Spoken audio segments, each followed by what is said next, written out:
80 yards is that terrible distance, isn't it? Not a half shot, it's like a 3/4, not a full shot. It's hard to commit to it. I have the 5 top tips that get you really comfortable and consistent and get that strike like a pro from 80 yards.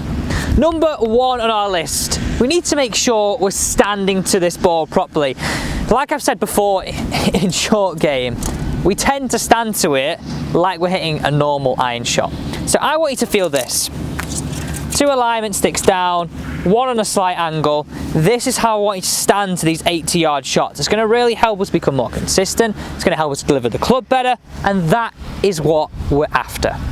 Okay, so first off, how do we get it? By the way, we are literally dodging showers here in Manchester. It is absolutely terrible, the weather, hence why I look like this right now, and it is raining, so we're going to stick with this, guys. We're going to stick with this.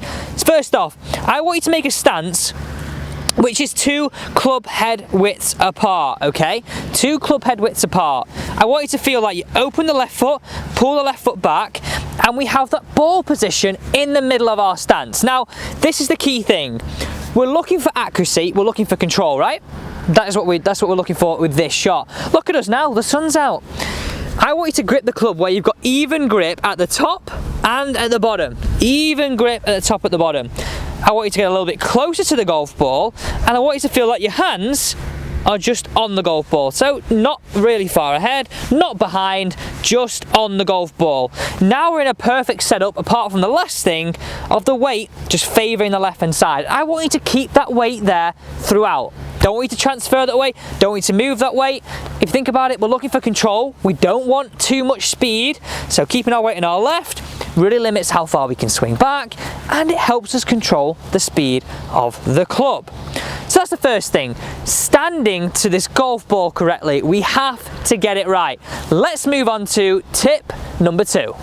This is going to make it so much easier to commit to the shot and get that strike. So 2 club head widths apart, ball in the middle, weight left, open up the hips, really give us a chance to clip this ball away and really enjoy hitting those shots. We want to enjoy hitting these shots because they are enjoyable if we got the confidence. So number 2, how do we decide what length of swing? So comment down below, what wedges do you carry? I have here specialist wedges, 50, 58 and 54. These are the 3 that I carry. And if we think about it this way, how do we basically make this shot a bit more comfortable? Most people, if it's more of a 3/4 full shot, we probably feel a little bit more comfortable. With this setup now, that half shot, I think, is going to be more comfortable for you once we've spoken about these 5 tips. So I want you to use it as a position. I want you to go on the driving range, try this out for me. It's tip number 2, get your 3 wedges, get your 4 wedges, stand there. How far does 9 o'clock, so using our left arm parallels the ground, how far does that go? Second position, hands to shoulder, how far does that ball go? Because knowing how far that ball goes, swinging to a position and accelerating through is so much more key than swinging the same length and trying to control the length of the shot on the way down. Too many people are doing this. Think of the elastic band. We pull it back, we let it go. Want the elastic band to hurt someone a bit more, we pull it back a little bit further. So let's think about it. Pull it back a little bit, half shot. Pull it back 3/4, 3/4 shot. Let's measure how far they go and comment down below, what wedge lofts do you carry? I'm 50, 54 and 58. So tip number 2 is all about having those positions and finding that position that is the most comfortable for you and with what club is most comfortable. So I know hands to shoulder or roughly halfway is really nice position for me to deliver the club. Next up, let's get into tip number 3, the speed of the shot. Tip number 3, think of yourself this way. Are you one of those players that it all happens too quick and we try and really smash it? Again, I'm going to go back to the start. We need to make sure the speed of the shot looks relevant to the length of the shot. You wouldn't stand to a driver and use the same rhythm or the same tempo as a short chip or the same speed as a short chip. The same thing applies here. I want you to have that analogy of when you're chipping the ball away 80 yards with this setup, you're allowing the club head to fall onto the ball rather than you really trying to hit it It's so key. That's going to help with rhythm, that's help with timing, and that's going to help you with contact. You're going to start to enjoy it so much more. So tip number 3 is a nice, short, easy one. It is allow the club to feel as though gravity is bringing it onto the ball rather than you searching for it, and it will really change the way the strike and the contact feels. So if you are enjoying this content, everybody, welcome to the channel if it's your first time joining me on Alex Elliott Gold. I really would appreciate it if you could hit that big thumbs up button, join this team by hitting this big red subscribe button, and let me help you improve your game this winter. Well, I say winter, you could be in somewhere lucky like California where it's sun shining, it's nice. Putting myself there now. No, it's cold, it's wet, it's windy, we're in Manchester, okay? So join the team by hitting that big red subscribe button. Let's get into tip number 4. It sort of goes on from tip number 3. What is the difference between commitment and speed? Comment down below, what do you think the difference is there? A lot of people feel like if they're hitting a half shot, this is where they go wrong, they have to slow up into the shot. Well, yeah, correct. We do have to have a little bit of a less speed and slower shot. But I still want you to have that level of commitment. When people, imagine you've got commitment and speed up here. When you drop the speed, the commitment seems to go down to the floor. If we're going to drop the speed, let's keep the commitment high. Let's keep committed to the shot they're about to hit. Because we all know all these things really do help us hit better shots.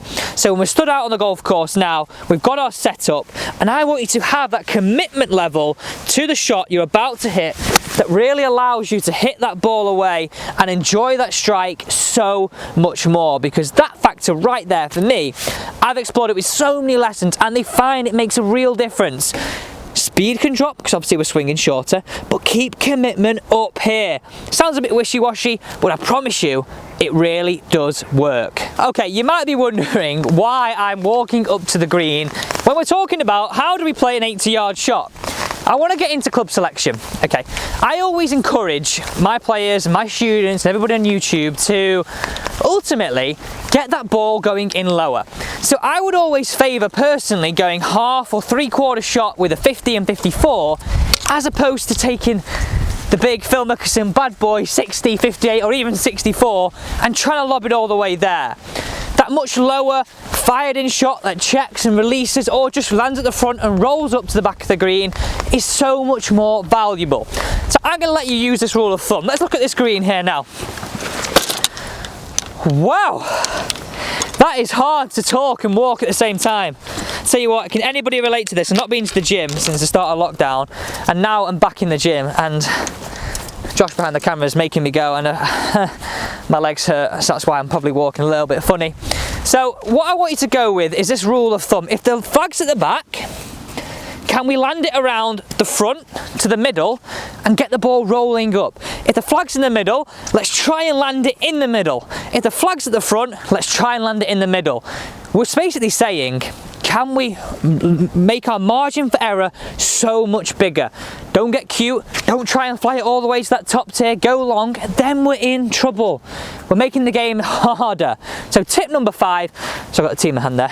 Tip number 5, big bang here, is be smart with your club selection and shot selection.